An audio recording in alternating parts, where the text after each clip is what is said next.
Welcome to VB master spoken English techniques. ఈరోజు technique number 16 పాస్ట్లో was were ఎలా use చేయాలి. దీని అర్థం గతంలో ఉండెను అనే అర్థంతో వాడాలి. అంటే ఒకప్పుడు ఉన్న సంగతి గురించి ఇప్పుడు చెప్పుకునేటప్పుడు వాజ్ వర్లు యూజ్ చేస్తాం.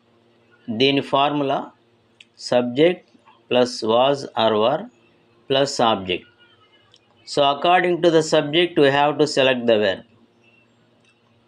So ikkada I, he, she, it single name వస్తే పక్కన వాజ్ ఇచ్చేయండి. అంటే I was, he was, she was, it was, Ramu was అలా. దే, వి, యూలు సబ్జెక్ట్గా ఉంటే పక్కన వర్ ఇచ్చేయండి. దేవర్, వీవర్, యూవర్ అలా.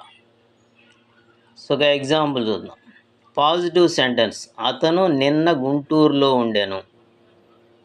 సో అతను హీ కాబట్టి వాజ్ తీసుకున్నాం. He was in Guntur yesterday. అదే ఇక్కడ సబ్జెక్ట్ దే తీసుకుంటే దే వర్ అని ఉంటాం. సింగులర్ కాబట్టి వాజ్ తీసుకున్నాం. So this is positive sentence. ఇదే నెగిటివ్ అయితే అతను నిన్న గుంటూరులో లేడు. He was not in Guntur yesterday.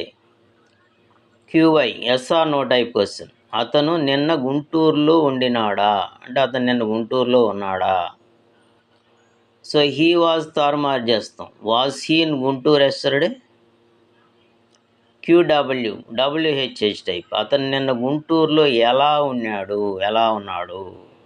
So ఎలా అనేది స్టార్టింగ్ వస్తుంది. అంటే వాజ్కు ముందు హౌ పెడతాం. How was he in Guntur yesterday? So ఇలా we can make 4 types of sentence. He was in Guntur yesterday. He was not in Guntur yesterday. Was he in Guntur yesterday? How was he in Guntur yesterday? So ఇలా మనం formula బేస్డ్గా 4 types of sentence frame చేసుకోవచ్చు. So దీనికి మరికొన్ని example చూద్దాం. నేను గత ఆదివారం హైదరాబాదులో ఉండినాను. సో తెలుగును మనం రకరకాలుగా వాడుతుంటాం. ఉండినాను అంటే ఇక్కడ ఉన్నాను అని. అది ఎప్పుడంటే గత ఆదివారం past. So I was in Hyderabad last Sunday. అదే ఇప్పుడు ఉంటే I am in Hyderabad now అంటాం. ఇది పాస్ట్ కాబట్టి I was in Hyderabad last Sunday. Second one, అతను 1998లో ఒక గుమాస్తాగా ఉండెను. He was a clerk in 1998. Third one, నిన్న రాత్రి నువ్వు ఎక్కడున్నావు. Where were you last night. Fourth one, నిన్న అతను ఇంట్లో లేడు. He was not at home yesterday. Fifth one, వారు గత నెలలో ఊళ్ళో లేరు.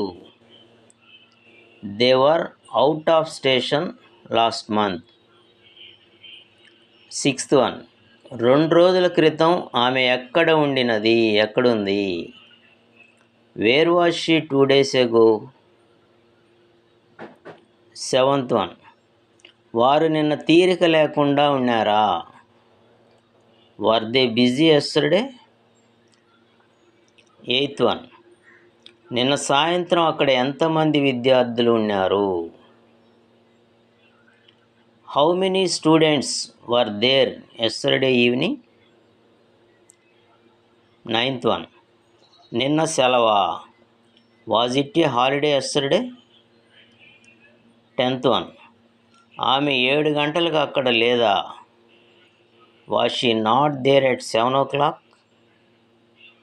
సో ఇలా మనం we can make a number of sentences. ఫార్ములాని మనం కరెక్ట్గా బేస్ చేసుకుంటే మనం ఇలాంటి సెంటెన్సులు పాజిటివ్లో నెగిటివ్లో 2 రకాల క్వశ్చన్స్లో వాడచ్చు. ఇది కేవలం ఉండడం, పాస్ట్లో ఉండడం అనే దాని తప్ప ఇంక దేనికి పనికిరాదు.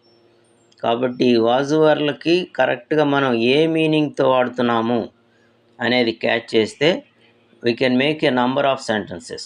We can write, we can speak without making any grammatical mistakes. బాగా ప్రాక్టీస్ చేయండి. All the best.